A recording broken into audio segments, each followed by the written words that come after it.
Okay.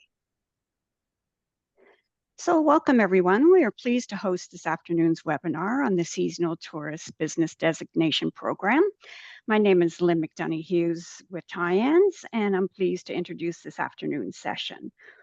We respectfully acknowledge that we live and work on the unceded territory of the Mi'kmaq, which is covered by the Treaties of Peace and Friendship. We also recognize that African Nova Scotians are a distinct founding people in Nova Scotia, who have been a key part of the province's culture and history since 1605. Tie-ins has long recognized the opportunity offered through season extension in terms of economic impact and positive community growth. However, we also understand that this type of shift in the industry takes time and that not all of our tourism products and experiences can be offered year-round. Because of this, programs such as the STBD are crucial to many small and medium-sized operators across the province. As the deadline for the program quickly approaches, we thought it would be helpful to offer this webinar for those of you who might have some questions on the eligibility for the reduced tax rate. The Property Valuation Services Corporation administers the Seasonal Tourist Business Designation Program on behalf of the Nova Scotia Government. Facilitating today's session from PVSC are Laura MacLean, Assistant Director, and Anne Smith-Macquarrie, Assessor. Laura and Anne, I will hand things over to you. Thank you very much, Lynn, and good afternoon, everyone. Both Anne and myself are pleased to be invited here today to share with you about the Seasonal Tourist Business Designation Program. So on the agenda today, we'll just quickly go over a little bit about PVSC. Of course, we like to call ourselves that, but as Lynn mentioned, it's Property Valuation Services Corporation. We will talk about what we do as an organization, as well as what we don't do, in case there's any confusion. And then we'll get into the specifics of the Seasonal Tourist Business Designation Program. And hopefully that will become very straightforward to you in terms of what that program entails. And then just to wrap up, we will provide our contact information as well as a question and answer session at the end. So here's a little bit of information about PVSC. So we were created under the Property Valuation Services Corporation Act. And our primary responsibility is assessing all property in Nova Scotia under the Nova Scotia Assessment Act. We are a municipally funded, not-for-profit organization, and we are governed by a board of directors. We do have approximately 135 employees, and we span across 60 communities in Nova Scotia.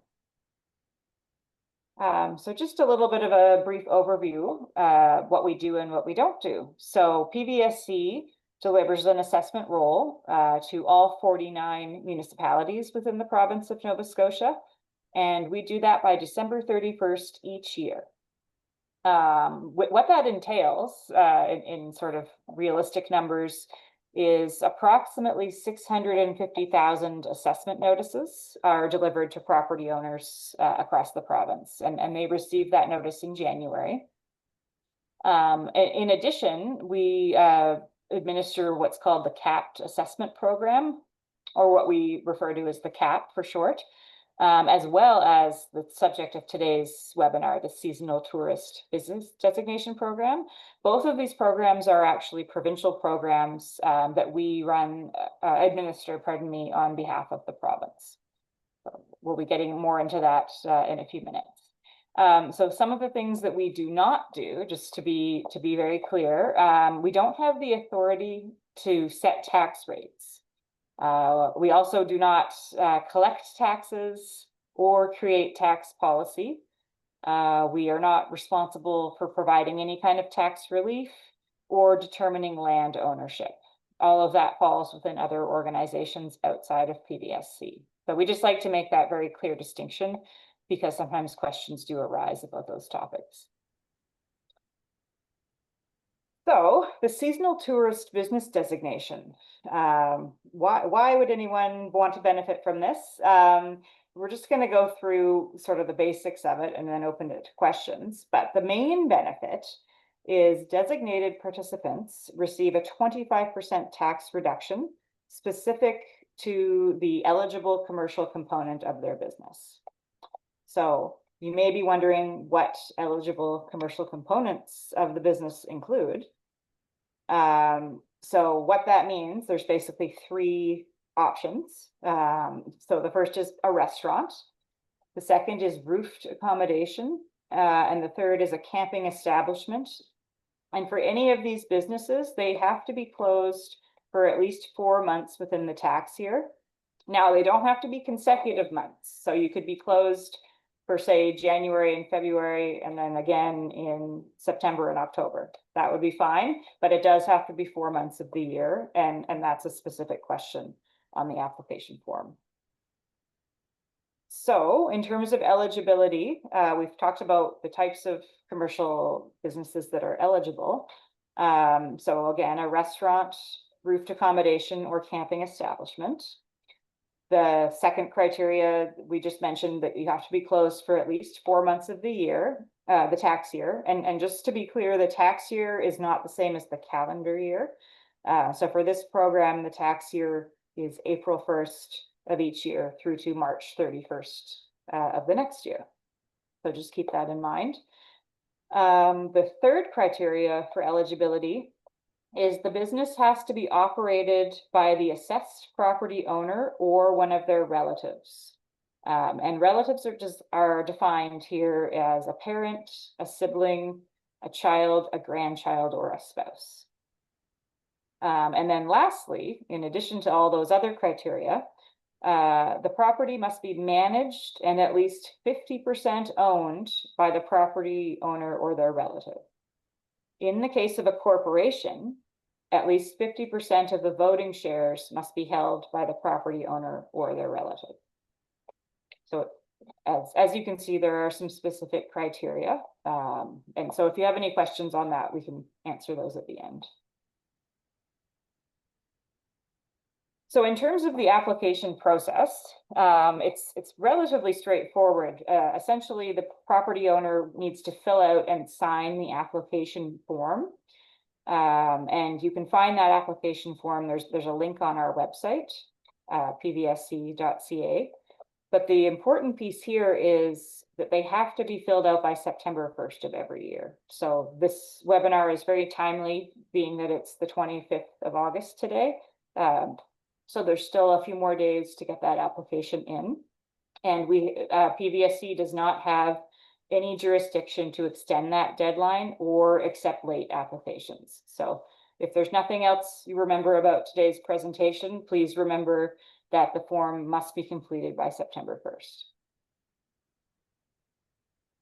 And I touched on this briefly, but where can you get an application form? You can download it directly from our website, which is pvsc.ca. You'll see here on the right-hand side of the screen, there's a section called Forms and Guides. And that's actually just a direct screenshot from our website. And you'll see in the orange square highlighted, that's the form. I believe it's second from the bottom. So it's hopefully relatively straightforward to find on the website there.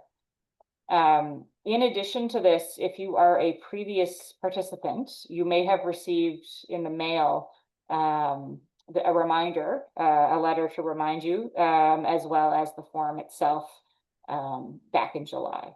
So you can look for that as well in your mail.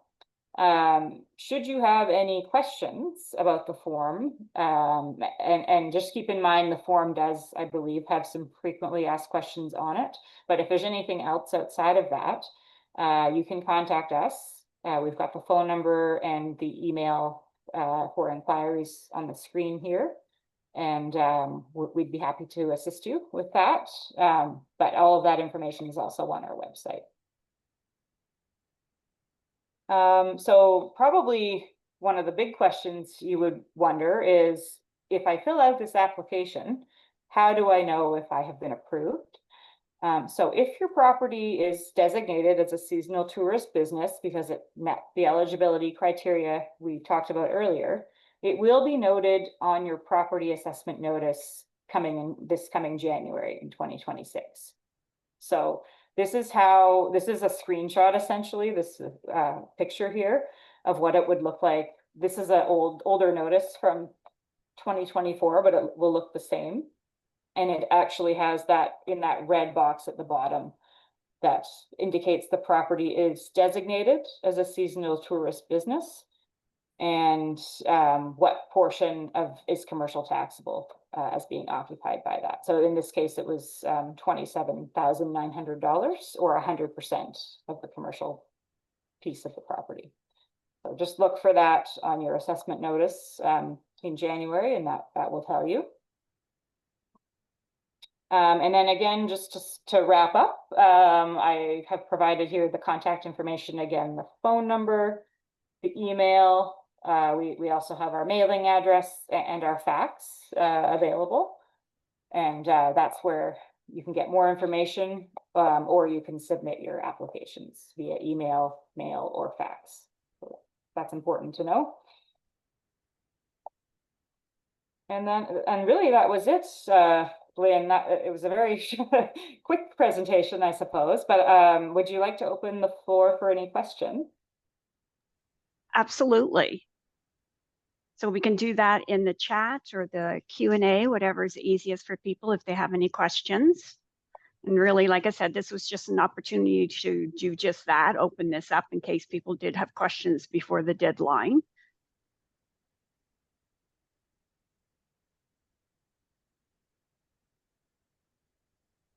Okay, and I do see one. If I complete the form by September 1st, will the 25% discount apply to my year between April 1st, 2024 and March 31st, 2025? That's the first question. Anne, would you like to answer that?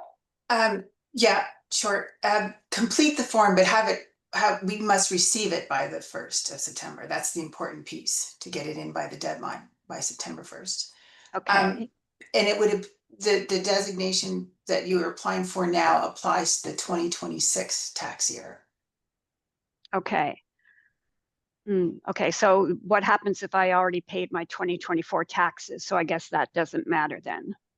No, this is for next year's assessment and next year's tax bill. Okay. 2026. And then they're wondering, is it possible to request credits for previous years? No. No. No. Okay. Okay. My short rental term, or my short-term rental, is my personal home. Okay, but they weren't approved. Is it a residential property, or is there a commercial assessment on the property? Just waiting to see. It says 1 PID, 2 civics. Just waiting to see if they're going to provide more information.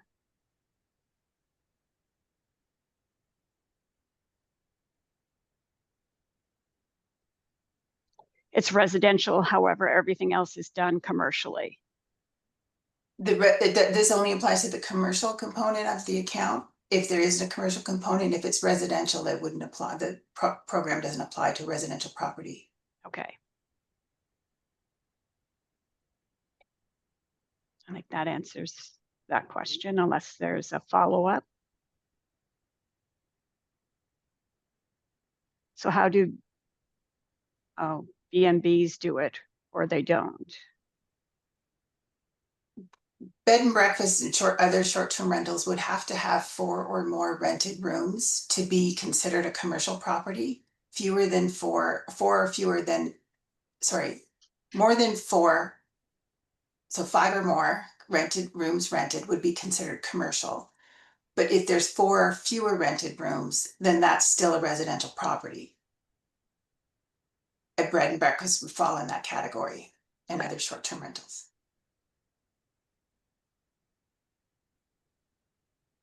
Okay.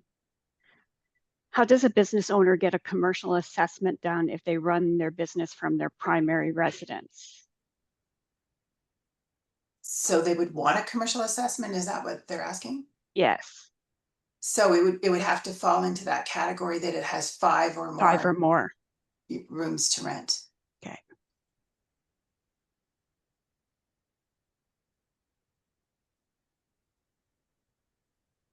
See if there's a follow-up to that.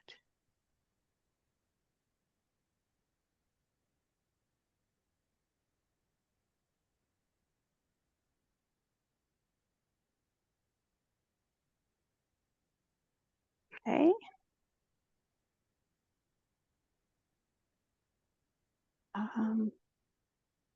They're just clarifying that's bedrooms, and I'm Veterans, saying yes, yes.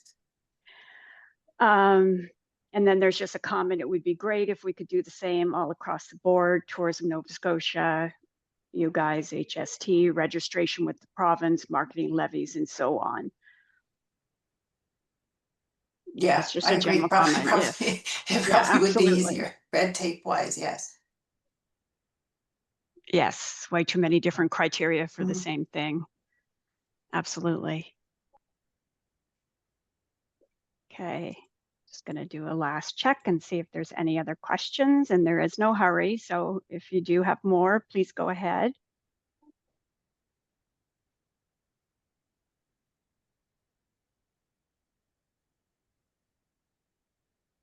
Okay, I am not seeing any more, but I know it can take a minute to type.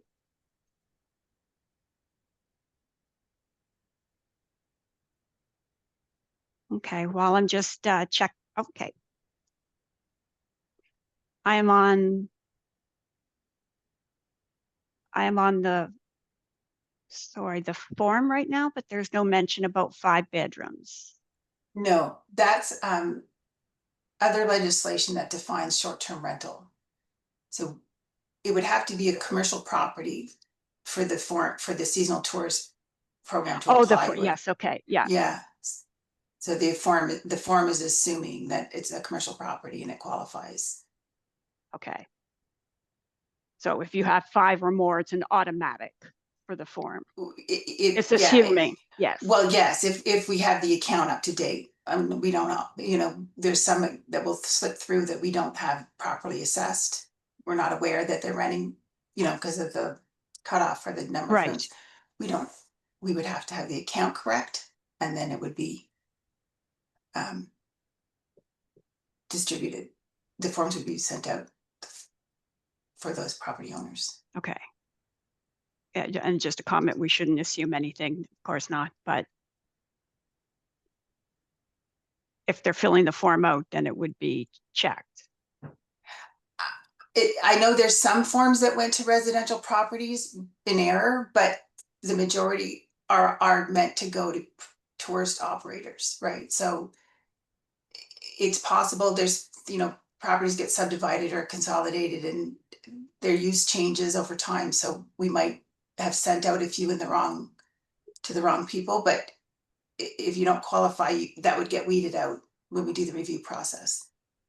Okay.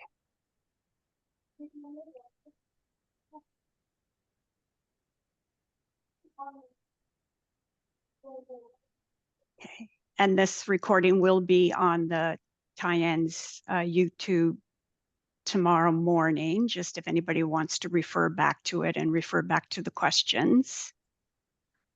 And again, I'm just going to double check and make sure there isn't a final question. Okay, again, I am a tour operator, but don't qualify. If I qualify for everything else, maybe we should change this criteria as well. That would be provincial legislation. Like Laura mentioned, we just operate the program based on the legislation that's provided to us by the province. So we have no ability or authority to change the criteria.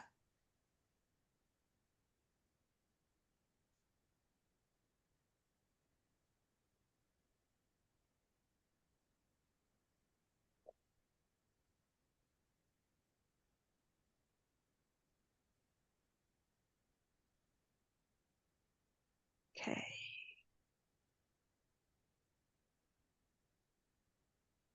Yes, Valentina, I have made note of your comments. So it's just, Valentina is just saying that where Tyann's is involved, that we should start pushing for it. So I have made note, but this isn't something that Laura or Anne can address. So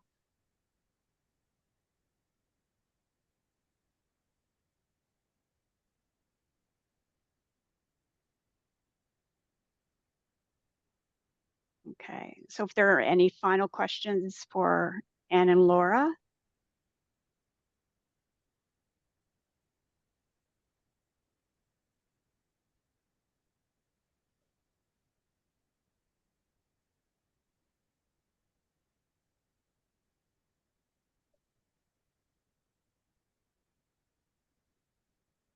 Okay.